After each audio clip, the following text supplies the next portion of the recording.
ท่ามกลางกระแสการเมืองที่การต่อสู้เพื่อแย่งชิงคะแนนเสียงและความนิยมทวีความเข้มข้นขึ้นเรื่อยๆเมื่อวันลงคะแนนใกล้เข้ามา True Nature Connect ขอชวนทุกท่านหยุดพักจากความตึงเครียดแล้วหันกลับมามองการเมืองผ่านมุมมองของจิตใจอย่างลึกซึ้งเพื่อเป็นข้อคิดและช่วยให้เราดำรงสติเป็นเพียงผู้ดูละครเวทีอย่างรู้ตัวและไม่ถูกดูดกลืนไปกับอารมณ์ของกระแสดังกล่าว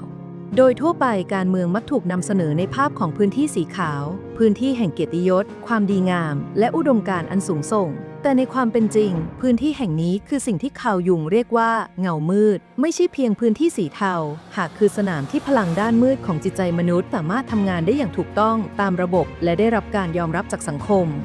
ในมุมมองของจิตวิเคราะห์แบบยุงการเมืองไม่ใช่เพียงโครงสร้างอำนาจภายนอกแต่คือเวทีที่จิตไร้สำนึกร่วมได้แสดงตัวออกมาอย่างชัดเจนที่สุดมนุษย์ก้าวเข้าสู่การเมืองด้วยอัตตาด้วยความเชื่อว่าตนมีเหตุผลมีอุดมการณ์และมีเจตจำนงเสรีแต่สิ่งที่รออยู่คือแม่แบบทางจิตใจเช่นวีรบุรุษผู้เสียสละผู้กอบกู้ทรราชหรือศัตรูซึ่งดำรงอยู่ก่อนหน้าเราและพร้อมจะสวมบทบาทผ่านเราโดยที่เราแทบไม่รู้ตัวบนไดนี้คล้ายกับประสบการณ์ในชีวิตส่วนตัวของมนุษย์อย่างลึกซึ้งหลายคนเติบโตมาพร้อมความรู้สึกว่าไม่ชอบรูปแบบการกระทำบางอย่างของพ่อแม่อาจเป็นความโกรธการควบคุมการใช้อำนาจหรือการไม่รับฟังแต่เมื่อเติบโตขึ้นกลับพบว่าตนเองกำลังแสดงพฤติกรรมแบบเดียวกันนั้นซ้ำอีกครั้งกับคนรอบตัว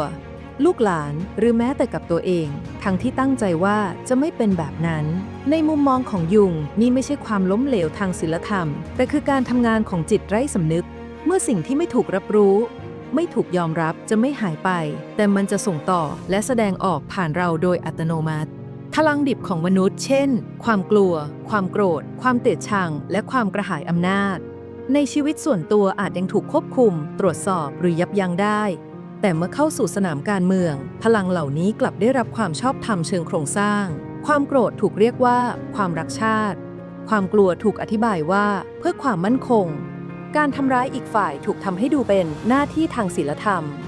ดังนั้นการเมืองไม่ได้เปลี่ยนเราเพราะเหตุผลที่ดีกว่าแต่เปลี่ยนเราด้วยการเปิดพื้นที่ให้เงามืดของจิตใจทำงานได้อย่างถูกต้องตามระบบที่สังคมยอมรับกระบวนการทั้งหมดนี้เกิดขึ้นในระดับจิตไร้สำนึกมันไม่จำเป็นต้องรอให้เราเลือกหรือตัดสินใจเพราะโครงสร้างเหล่านี้ได้หล่อหลอมกรอบความคิดภาษา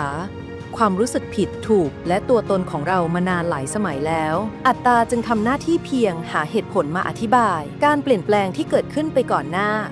ดังที่มีประโยคหนึ่งกล่าวไว้ว่า We enter politics thinking we will change it only to discover it has already changed us เราเข้าสู่การเมืองโดยคิดว่าเราจะเปลี่ยนแปลงมันแต่สุดท้ายก็พบว่ามันต่างหากที่ได้เปลี่ยนแปลงเราไปแล้ว